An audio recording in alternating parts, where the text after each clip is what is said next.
आज से 250 साल पहले 4 बुजुर्ग हिंदुस्तान आए थे चीन से। उनको सिलसिला नक्शबंदिया मुजद्दिदिया में बैत किए, खिलाफत दिए। उन 4 में 3 इमाम थे, तीनों को इजाजत और खिलाफत मिली। चौथा एक शख्स अय्यूब नाम था, वो सिर्फ बैत होके मुरीद होके वापस गए हिंदुस्तान से।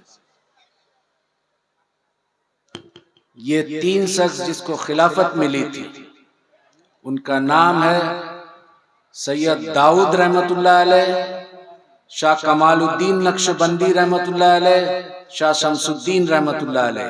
ये 3 खानका 250 साल से चीन में मौजूद है आज तक।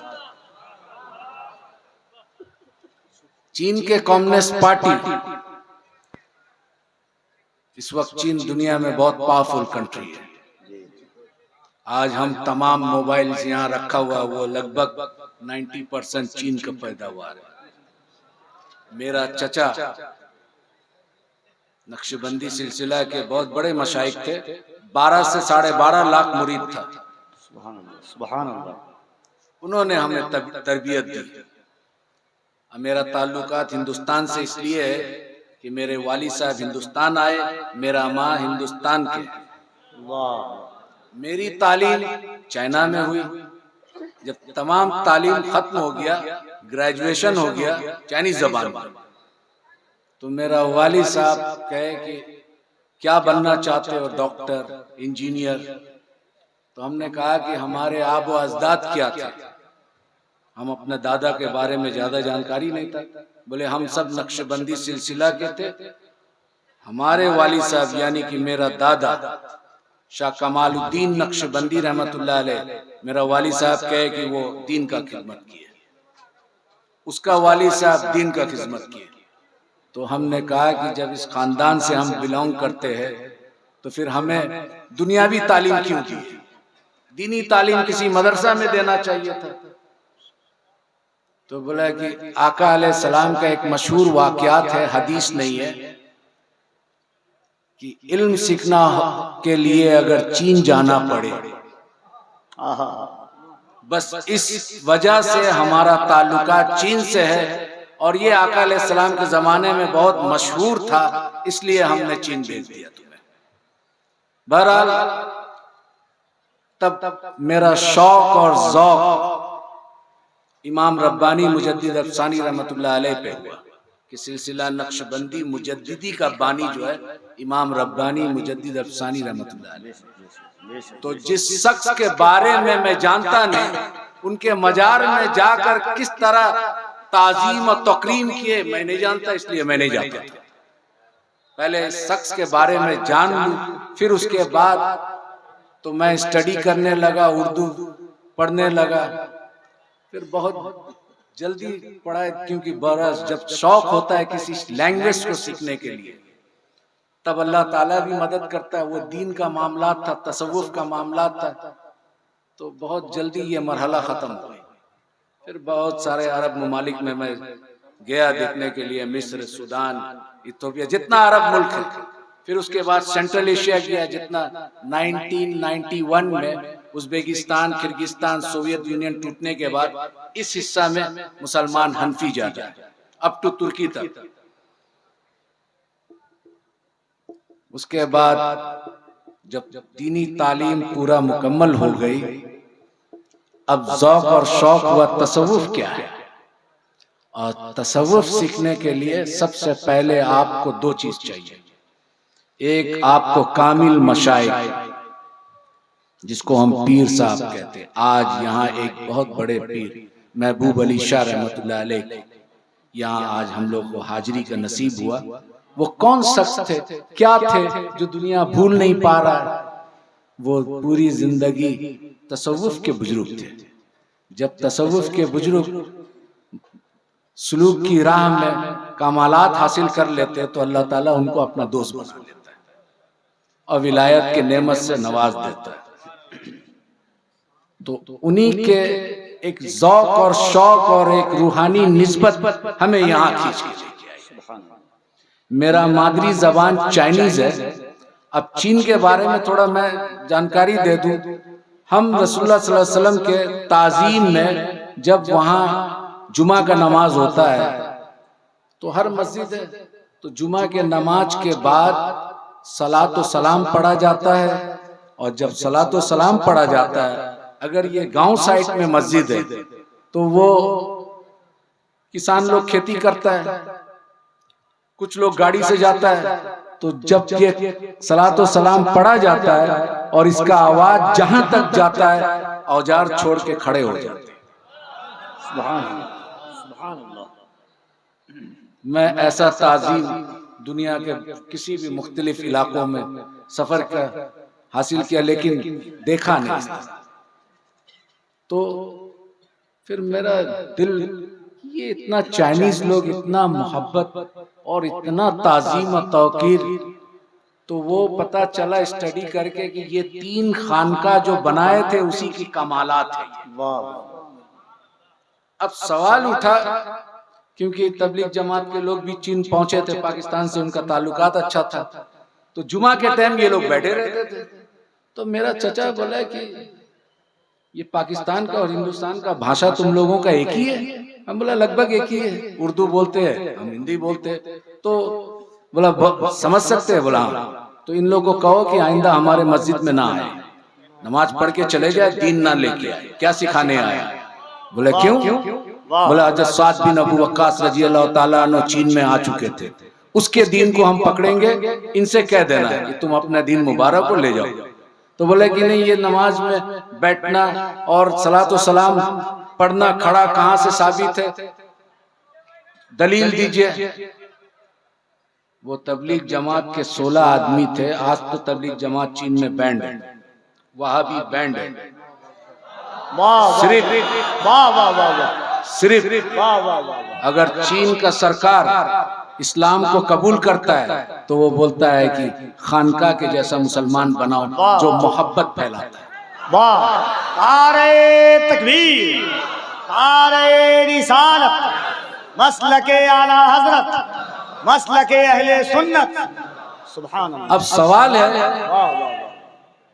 अरब में देखता है लोग, अरब से इस्लाम आया, सहाबी अरबी थे, ताबईन अरबी थे, तबे ताबईन अरबी थे, आका अलैहिस्सलाम अरब में आए, तो अरब में खारजी भी आया था, राफजी भी आया था, मुतजल्ला फिरका जो है अरब में आया था। ये तमाम शिया जो हजरात है, हमारा कोई बात नहीं है, हमारा अकायद में इख्तिलाफ है, लेकिन ये सब यहाँ अरब में आया था, हिंदुस्तान में नहीं आया था। तो सवाल उठा, जब स्टडी किया तो ये लोग ज्यादा जो अहले सुन्नत से निकले, मेन स्ट्रीम अहले सुन्नत है सवादे आजम,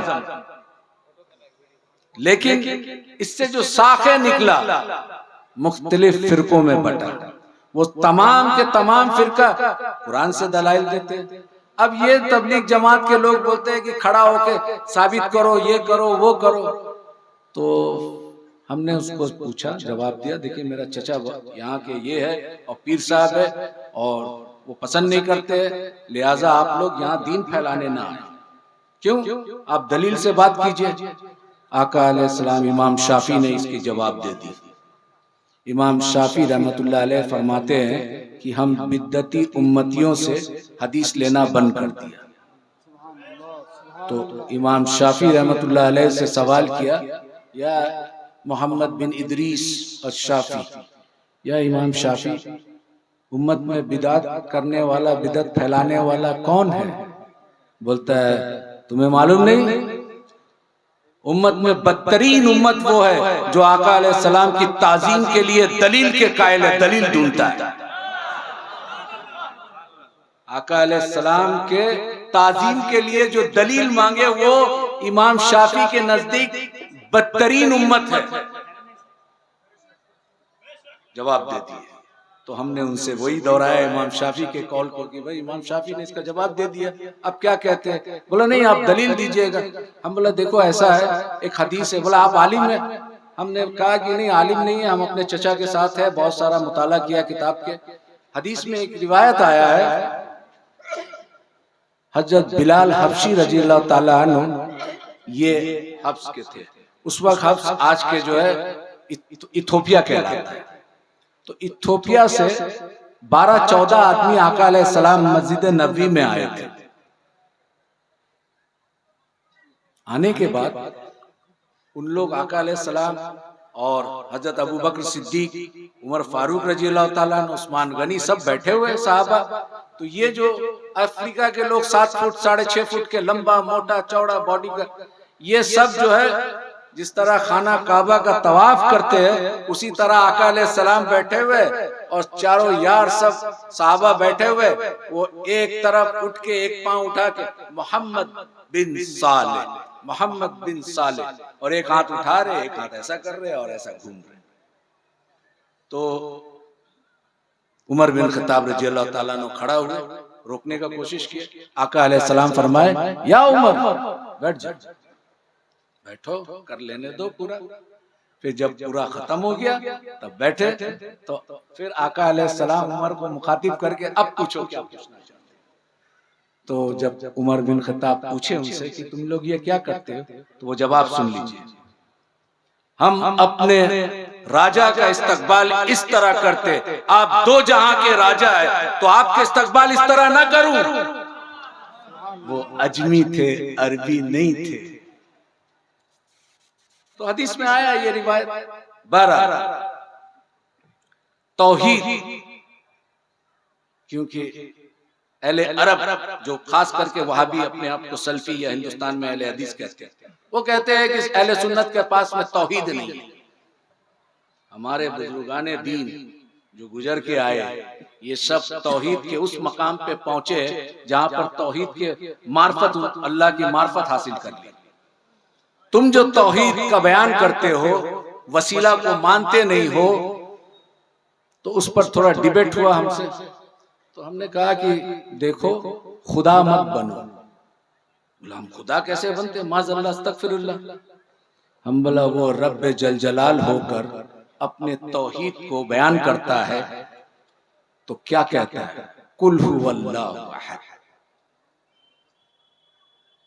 कह दीजिए ऐ मेरे महबूब, कुल, कुल का माने कौन है ये समझो, कुल कह दीजिए। किससे कह दूं, मेरे बंदों से, आप अपने उम्मतियों से कह दीजिए, वो अल्लाह एक है। तो अल्लाह रब्बुल इज्जत अपने तौहीद को बयान कर रहे वसीला रिसालत से, और तुम बंदा होकर वसीला रिसालत को हटा के खुदा की तरफ पहुंचना चाहते हो, ये तो नामुमकिन है, ये तो खुदा का सुन्नत भी नहीं है। इस तौहीद को ले जाओ, ये शैतानी तौहीद है। हम उस तौहीद को मानते हैं, अहले सुन्नत वल जमात के हुजूर गौसुल आजम रजी अल्लाह ताला अन्हु के तौहीद को मानते हैं। अभी एक अल्लामा ने कहा, तेग अली शाह रहमतुल्लाह अलैह, मेरा एक निस्बत हजरत तेग अली शाह रहमतुल्लाह अलैह के खलीफा थे अब्दुल गफूर रहमतुल्लाह अलैह। उनका एक खलीफा थे जो बांग्लादेश में है, शाह नबी बख्श रहमतुल्लाह अलैह। उनसे भी इस्तिफादा का मौका मिला। तो वो जब बुजुर्गों से आप इस्तिफादा करते, उनकी जूती सीधी करते, तो उनका कुछ फैज तो मिलता है। और जब वो फैज मिलता है तो फिर आप एक बेखुशबू वाला फूल होते हैं, लेकिन खुशबूदार फूल के साथ जब जुड़ते हैं तो उसकी तासीर जो है आपके अंदर आने लगता है, तो आपका भी महक होने लगता है। तो ये तौहीद छोड़ दो, क्योंकि रब होकर वसीला रिसालत से अपना तौहीद बताता है, और तू बंदा होकर रिसालत को हटा के डायरेक्ट खुदा तक पहुंचता है, वो तो खुदा का सुन्नत नहीं है, और तू खुदा ही दावा कर रहा है उससे बढ़कर। ये सुन्नत, ये तौहीद नहीं चाहिए। दूसरी एक,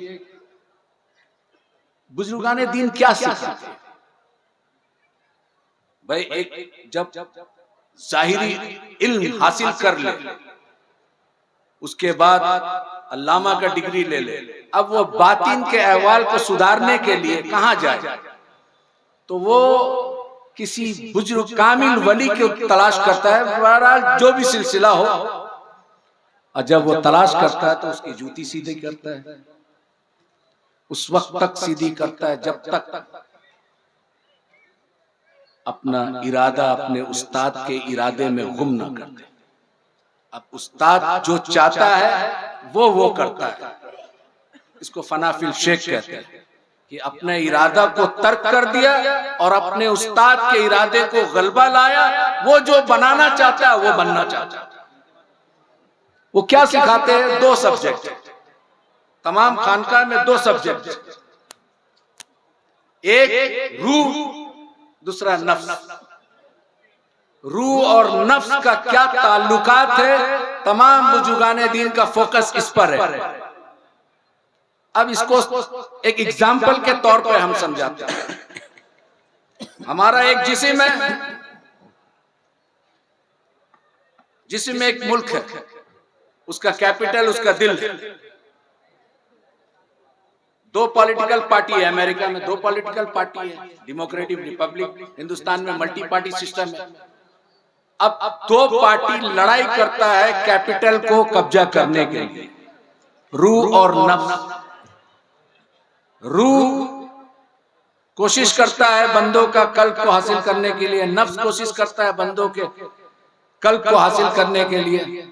जिसमें 2 पॉलिटिकल पार्टी के हैसियत से अगर रूह गलबा आ गया या नफ्स गलबा आ गया तो अक्ल सलीम प्राइम मिनिस्टर होता है, इसको खबर देता है। मेरा हाथ पांव देखना सुनना ये सब डिफरेंट मिनिस्ट्री है। तो जब नफ्स गलबा पा लेता है और पूरा इसका कल्ब पे नफ्स का गलबा हो जाता है तो इसको बुजुर्गाने दीन इस दिल को कहते हैं कल्ब जुल्मानी, क्योंकि नफ्स का गलबा हो गया, रूह इसका कमजोर है। सूफी क्या कहते हैं? उनको तस्किया नफ्स के वजह से उसकी नफ्स को कमजोर करते हैं और रूह के ताबे कर देते हैं। जब नफ्स गलबा पा लेता है, कल्ब को कब्जा कर लेता है और अक्ल सलीम को कहता है कि मुल्क में अब मेरा जीत हो गई, अब ये वो सुनेगा जो नफ्स चाहेगा, तो गुनाह करता है। और उसके ऑपोजिट में नफ्स हार जाए, कमजोर हो जाए, रूह गलबा पा ले। और रूह जब गलबा पाता है तो रूह तो जमीन का चीज नहीं है, रूह अरवा से आया, अल्लाह से वादा करके आया। अलस्तु रब्बी कालू बला, उसको पूरा करके जाना है, जिस्म को लेके जाना है। तो जब रूह कब्जा कर लेता है कैपिटल को तो उसका पूरा जिस्मानी, उसका डिफरेंट पार्ट्स ऑफ मिनिस्ट्री, वो तमाम वो काम करता है जिससे रूह को सुकून मिलता है। उसको सूफिया कहते हैं कि इस बंदे का कल्ब रूहानी। ये है खानकाई निजाम, ये सिखाते हैं तस्फिया कल्ब। अब तीसरा एक है और इसी पर मेरा तकरीर खत्म कर दूंगा।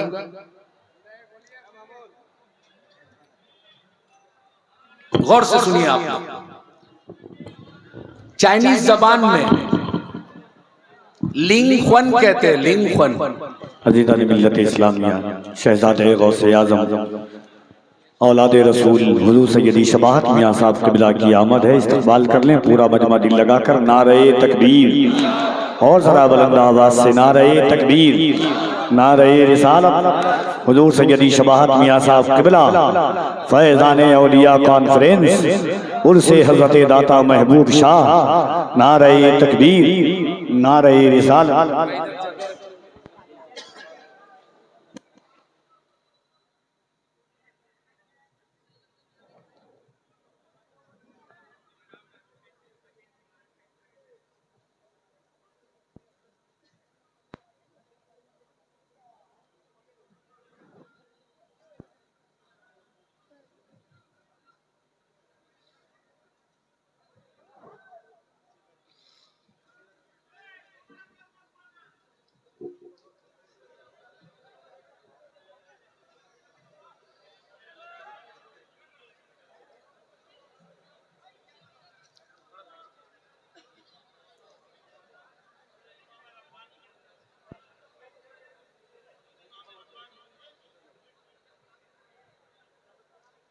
कब्र का सवाल जवाब। बुखारी शरीफ, मुस्लिम शरीफ में मन रब्बु का मा दीनुकुम नहीं, मा कुंतुम तकूनु फी हाजल रजुल हुआ मुहम्मदुर रसूलुल्लाह सल्लल्लाहु अलैहि वसल्लम। आपसे कब्र में सवाल जवाब होगा। क्या सवाल जवाब होगा? आपसे पूछा जाएगा और रसूलुल्लाह सल्लल्लाहु अलैहि वसल्लम का दीदार होगा और पूछा जाएगा इस शख्स के नाम मुहम्मदुर रसूलुल्लाह सल्लल्लाहु अलैहि वसल्लम है, इसके बारे में क्या कहता था। पास्ट टेंस, क्या कहता था, इसका मतलब दुनिया में हम क्या कहते थे। ठीक है। अब बुखारी शरीफ में ये आ गया है कि आप कब्र का सवाल जवाब में आपसे पूछा जाएगा, रसूलुल्लाह सल्लल्लाहु अलैहि वसल्लम का दीदार होगा और दिखाया जाएगा और आपसे पूछा जाएगा, फरिश्ते उनका नाम भी बता देंगे। आपसे पूछा जाएगा जब जिंदा था दुनिया में इनके बारे में क्या कहता था। अब यहां पर हाजिर और नाजिर का मामला था। कुछ उलमा का ख्यालात है कि रसूलुल्लाह सल्लल्लाहु अलैहि वसल्लम के रोज़े अतर का पर्दा जो है वहां से खोल दिया जाएगा, उनका दीदार कराया जाएगा, अब पूछा जाएगा। कुछ का ऐसा ख्याल है, कुछ का है कि दीदार नसीब होगा, कब्र में दीदार मुस्तफा सल्लल्लाहु अलैहि वसल्लम का दीदार होगा और आपको नाम बता के फरिश्ते पूछेंगे क्या कहता था। ठीक है। अब ये अमीरुल मोमिनीन फिल हदीस इमाम बुखारी रहमतुल्लाह अलैह। अब हम पूछते हैं कि रसूलुल्लाह सल्लल्लाहु अलैहि वसल्लम अभी मदीना मुनव्वरा में मौजूद है और यमन में, मक्का में सहाबा वफात पा गए, उनको दफन कर दिया गया। तो यही सवाल अगर है तो आका अलैहिस्सलाम तो अभी दुनिया में मौजूद है, फिर किसको दिखाया जा रहा है कब्र में? अभी मौजूद है दुनिया में, मदीना मुनव्वरा में। अगर बुखारी शरीफ का इसी हदीस को माना जाए तो ठीक है, तो फिर रसूलुल्लाह सल्लल्लाहु अलैहि वसल्लम के जमाना में बहुत सारा सहाबी, किसी को शहीद कर दिया गया, कोई दुनिया से रुखसत हो गए, तो फिर उनको जब दफन किया गया तो आका अलैहिस्सलाम का दीदार हुआ, पूछा गया तो आका अलैहिस्सलाम तो मदीना मुनव्वरा में मौजूद है। एक दूसरा, रसूलुल्लाह सल्लल्लाहु अलैहि वसल्लम अब दुनिया में है नहीं, जब दुनिया में थे तो अगर यही क्वेश्चन है पूछा जाएगा तो दुनिया में नहीं है तो भी दिखाया जाएगा। अब वो कहते हैं कि हुजूर अक़दस सल्लल्लाहु अलैहि वसल्लम, ठीक है, अभी कोविड का टाइम में दुनिया में एक ही टाइम में कितने लोग गुजर गए होंगे, कितने लोग का मौत हो गया होगा। सपोज पूरी दुनिया में 10 लाख आदमी एक ही टाइम में मौत हुआ तो मुल्कुल मौत तो एक है। भाई मुल्कुल मौत का ताकत ये मानते हो कि एट अ टाइम, एक ही मिनट, एक सेकंड में 10 लाख आदमी को पूरी दुनिया से मौत का फरिश्ता रूह कब्ज कर सकता है। ये उनका इख्तियार में, ये उनका पावर अल्लाह ने दिया।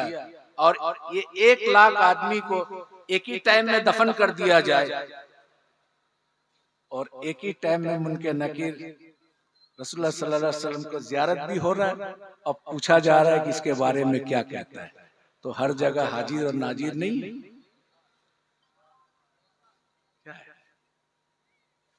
हमारे बहुत सारे असलाफ जो बुजुर्गाने दीन गुजरे, इमाम जलालुद्दीन सूती रहमतुल्लाह अलैह, तो कहते थे हम आलिम बेदारी में जियारत किया रसूलुल्लाह सल्लल्लाहु अलैहि वसल्लम का।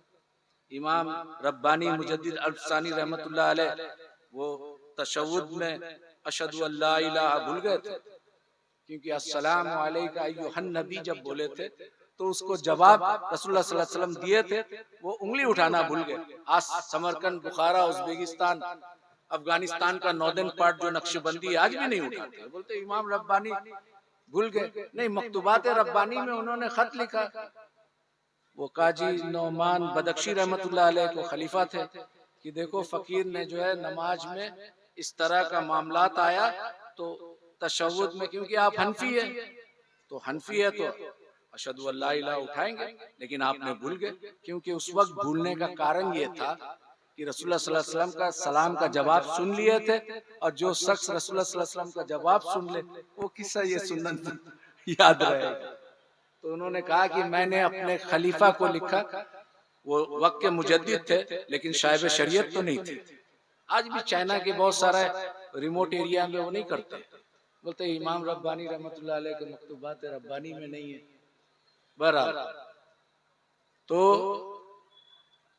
एक ही टाइम में इतने लोग का मौत हुआ और एक ही जगह में नहीं हुआ, दुनिया के मुख्तलिफ इलाकों में हुआ, एक ही साथ दफन कर दे और एक ही साथ किसका दीदार हो रहा है? रसूलुल्लाह सल्लल्लाहु अलैहि वसल्लम को दिखाया जा रहा है। अब पूछा जा रहा है कि इस शख्स के बारे में क्या कहता था, तो फिर हाजिर और नासिर का क्या माने? यही तो माने। बहरहाल, एक छोटा से वाकयात है, वो मैं बयान कर दूं, उसके बाद मैं खत्म करूंगा, क्योंकि मैं डायबिटीज से 35 इयर्स हो गया। मैं 10 बजे सो जाता हूँ, सुबह 4 बजे उठता हूँ। तो वो मौलाना शौकत साहब ने रिक्वेस्ट किया कि आज, तो खैर बहरहाल कोई बात नहीं।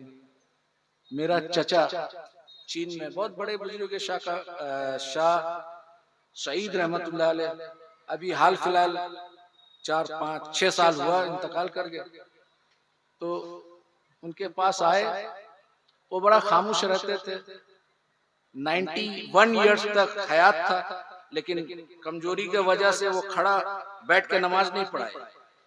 नमाज के टाइम में बहुत जलाल हो जाते थे, इमामत करते थे। तो घर में सब लोग बोला कि आप इतना उम्र हो गया तो आप बैठ के नमाज पढ़े। बोला इमाम बैठ के नमाज नहीं पढ़ेगा, या तो हम अपना बेटा को दे दे इमामत करने, मैं पीछे बैठ जाता हूँ। तो उनके पास कुछ लोग आए, बोले हुजूर रसूलुल्लाह सल्लल्लाहु अलैहि वसल्लम का दीदार, हमने सुना आपके वाली साहब बहुत लोगों को इस जगह में रसूलुल्लाह सल्लल्लाहु अलैहि वसल्लम का मुरीद करके 3-4 दिन में दीदार करा दिए थे, तो आप भी करा दिए, कैसे होगा? तो चचा देखे बहुत सारा लोग ऐसा, बोला ठीक है कोई बात नहीं है, अभी थोड़ा मुरीद में ट्रेनिंग हो। उसमें एक लड़का बड़ा जिद्दी था, उसका नाम था सलाउद्दीन।